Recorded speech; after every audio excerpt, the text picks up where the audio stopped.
Good evening, everybody. Hope everybody's doing well. So I want to kick this video off with just offering prayer requests. So I have the email address set up for the channel and the website, ministryofmutiny.org. So just email info@ministryofmutiny.org if you'd like prayer for something in particular. So I'll be minding that inbox pretty closely moving forward. Prayer is powerful, super powerful, super needed, but not really the subject of what I wanted to talk about today. So I want to dive into, I want to start with making what seems outmoded and archaic completely relevant in the context of the world that we live in today. And what better way to do that than by referencing a book from the Old Testament of the Bible?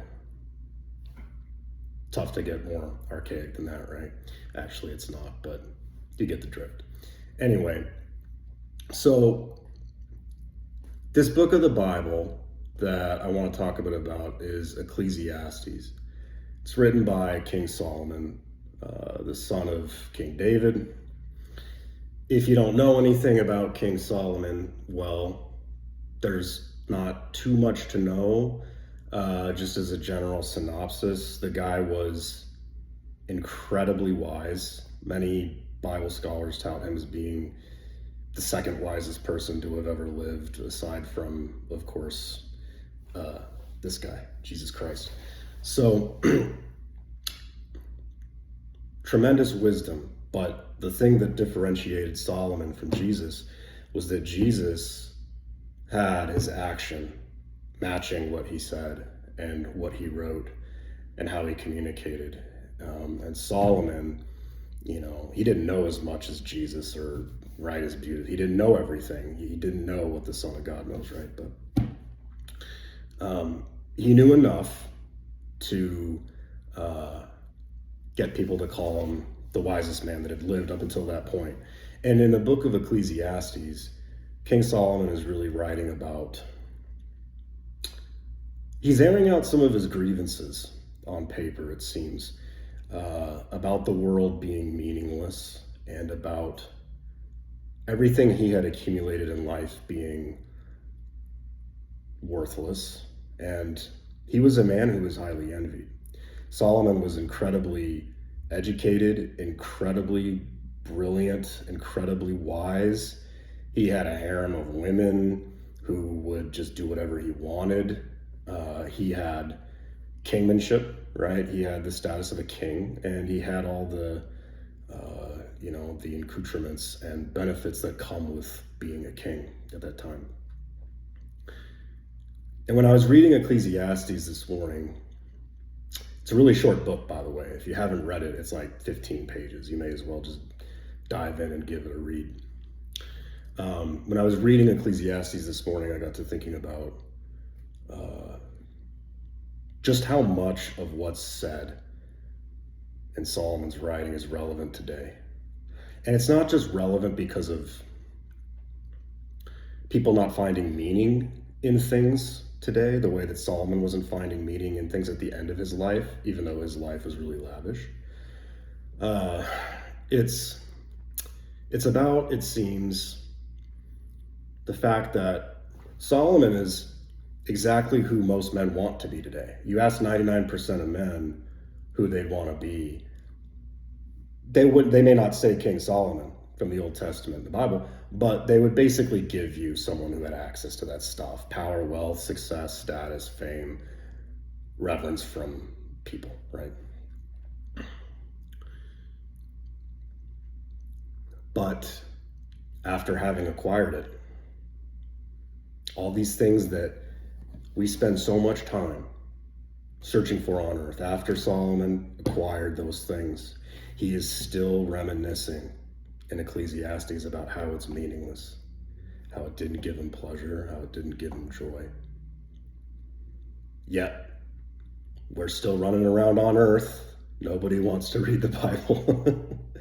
And they just keep going after the things Solomon went after, not getting them, and falsely thinking that once they have them, they'll be happy.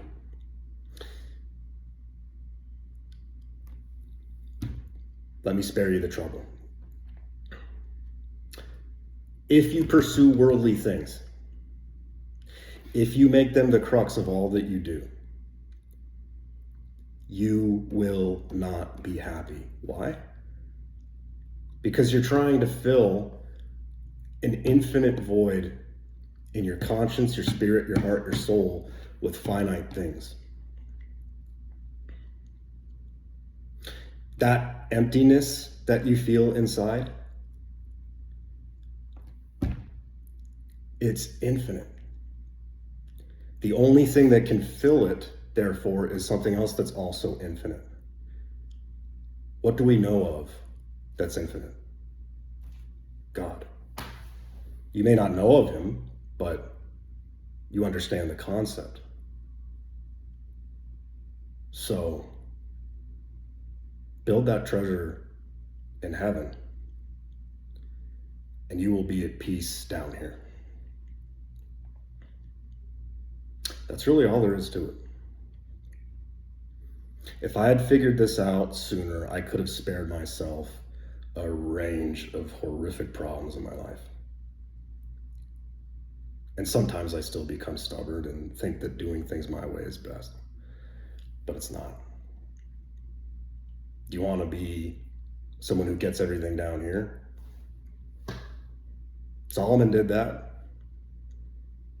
He had it all. And you may be saying, well, that's just one instance in which someone was unfulfilled. Okay, well, let me ask you this question. How many people have you talked to who have all kinds of money and status and power and freedom and love and validation from people who say, I'm miserable? I bet you can count. There's quite a few people who act like that, right? And you may take it as them just trying to flex on you without making it look like they're bragging. But I've come to know that really, they actually mean what they're saying. And they can't hold it inside anymore because the pain is too great of following this way that doesn't work. They have to let it out to somebody. And they don't know what to do. They don't know what to do. And Solomon writes about this in Ecclesiastes. He says that it's a problem that people toil in the world and go out and try to get everything that they want their way. And God lets them get everything that they want sometimes, just so they can come to the conclusion that their effort was in vain. That may seem cold, but it's actually really an act of love. It's an act of love. God teaches us in ways that can sometimes be painful, but if he doesn't teach us the hard way, how are we going to remember to do things his way? That's really all there is to it. And I guarantee you, if you believe in God, you're a man, you've had success, you feel empty, depressed, hopeless, whatever, and you don't feel fulfilled, I'm giving you a challenge right now. I'm giving you a challenge to pick up a Bible, read the Gospels, read the 10 Commandments, go to the book of Ecclesiastes. These are short reads, guys. Get a study Bible so the footnotes will help you make sense of it. Learn about the law, live it, make that your focus, build everything else around that, and tell me that you don't feel better. Tell me that you don't have a sense of contentment. And I'll tell you that maybe you and I have something to talk about because it's pretty complicated. Anyways, guys, I hope this video was somewhat helpful. That's all for now, and I'll be tuning back in with y'all tomorrow. Peace.